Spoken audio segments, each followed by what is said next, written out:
என்னை கண்டால் நான் வரும்போது எப்படி இருக்க வேண்டும்? வாய்ப்பத்தி இருக்க வேண்டும்.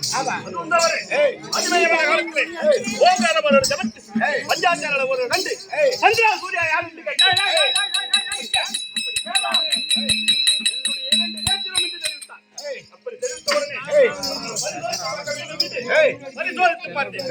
பரிசோதித்து பார்த்ததனால் அதனால் நான் சாபத்தையும் பெற்றேன். அப்படி சாபத்தை பெற்று திருவண்ணாமலை சென்று 20 அடி கம்பத்தில் ஆட்சி செய்து கொண்டு வந்தேன்.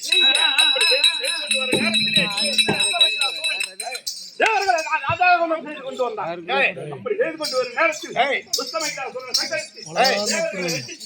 சாமி இடமாக வந்த வந்தேன். நீங்க ஆமா இருந்தவரே நான் எப்படி வர வேண்டும்?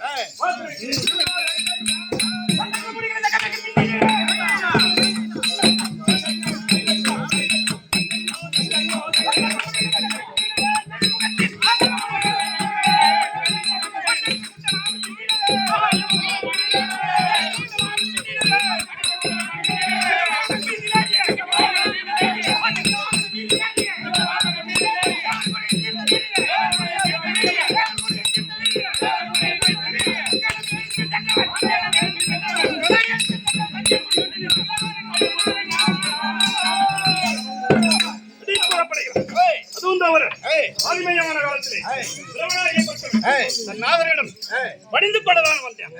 அப்படி வருகின்ற போது என்ற பரம கடவுள் வந்து விட்டார் என்று ஓட்டோட்டம் ஆடி பிரமாவதி பணிந்து விட்டேன். அப்படி பணிந்த உடனே அம்மா என்று நமஸ்கரித்தான். அப்படி நமஸ்கரித்த உடனே அம்மா பரம கடவுள் வரைக்கும் அமர வேண்டும் என்று கட்டளையிட்டேன். அப்படி கட்டளையிட்ட உடனே வடியலக்க சென்ற பரம கடல் வந்தான். அப்படி வந்த உடனே உமக்கு 5 சிலம் பிரமாவுக்கு 5 சிலம். அதனால் பிரமா என்று பாராமல் நீ என்று அவன் காலில் பணிந்து விட்டேன். அதனால் அவன் சிறுத்தை ஒரு சிறுத்தைக்கு கட்டளையிட்டேன். அப்படி கட்டளையிட்ட உடனே தன் நாதராகப்பட்டவன் பிரமா ஒரு சிறுத்தை ஒரு சிறுத்தை கல்லினா இல்லை உடனே தன் நாதருக்கு பிச்சோரி பிடித்து விட்டது. பிடித்த உடனே அழைத்து சென்றேன். சரி பண்ணுவது எங்க அழைத்தும் சரியாகவில்லை. அடுத்து என் அண்ணனாகிய நாராயணமூர்த்தியிடம் சென்றேன். அண்ணா தன் நாதருக்கு இப்படி ஆகிவிட்டது, அதற்கு நான் என்ன செய்ய வேண்டும் அப்படி என்று கேட்டேன். அப்படி கேட்ட உடனே அம்மா உமா மகேஸ்வரி இது என்னால் முடியாது, அது உன்னால் தான் முடியும் என்று தெரிவித்தார். அப்படி தெரிவித்த உடனே அப்படியானா அதற்கு நான் என்ன செய்ய வேண்டும் என்று கேட்டேன். அப்படி கேட்ட உடனே இதோ மலையில் சென்று சாதத்தை உதரத்தை கலந்து உதர சாதம் ஆக்கி எடுத்துக் கொண்டு வந்தினால் அந்த கபாலமாகப்பட்டது கீழே இறங்கி பொறுக்கி கொண்டு வரும். அப்போது என் மாகியால் நான் மறுத்து விடுகிறேன் என்று தெரிவித்தார். அப்படி தெரிவித்த உடனே அவர் வார்த்தையை நான் சிறுமேல் கொண்டு மலையின் ஊர் சென்று சாதத்தில் உதரத்தை கலந்து உதர சாதமாக்கி எடுத்துக்கொண்டு வந்தேன். அப்படி எடுத்துக்கொண்டு வரும் நேரத்திலே அந்த கபாலமாகப்பட்டது கீழே இறங்கி பொறுக்கி கொண்டு வந்தது.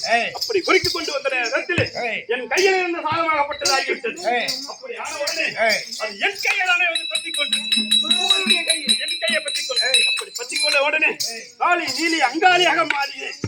அப்படி மாறிய உடனே அம்மா அம்மா மகேஸ்வரி இந்த உருவம் இருக்கக்கூடாது, இந்த உருவத்தை நீ மாற்றி இதோ இந்த மலையின் ஊரில் அங்காள பரமேஸ்வரியாகும், இந்த புலியுள்ளி கிராமத்தில் உத்தம அம்மனாகும், சிவசக்தி மாரியம்மனாகும், இதை என் குலதெய்வமாக அமைச்சார் அம்மனாகவும் இருந்து வருகிறேன். அதுவும் தார இன்னும் நான் எப்படி வர வேண்டும்?